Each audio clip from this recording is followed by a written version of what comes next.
Ever since I can remember, I always wanted to be a teacher. Growing up with a mom as a school teacher, I loved setting up her classroom and reading to her students whenever possible. Contrary to popular belief, teaching is no walk in the park. It's long days, even longer nights, and constant work. Whether it's back to school night or parent-teacher conferences, teaching involves so many more people than just you and your students. The classroom can be an intimidating place for a teacher if you're up there in front of all of those young, eager minds. In the beginning of this semester, had you told me I would be comfortable in front of a lot of people giving a lesson, I wouldn't have believed you.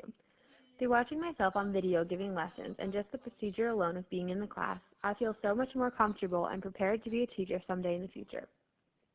While I started out as a nervous student eager to learn, I now find myself anxiously awaiting my time observing and student teaching in the semesters to come.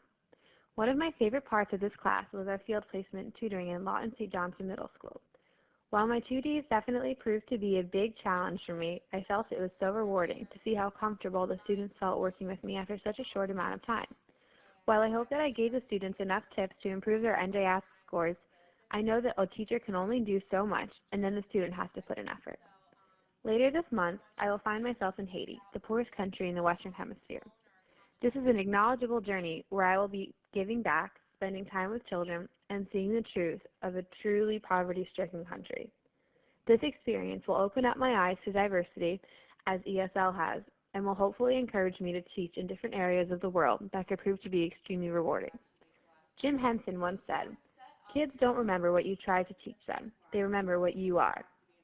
While I surely hope that my students remember the everyday material I teach them, if I am lucky enough to be seen as a role model and remembered as a teacher who taught from experience, then I certainly am lucky enough.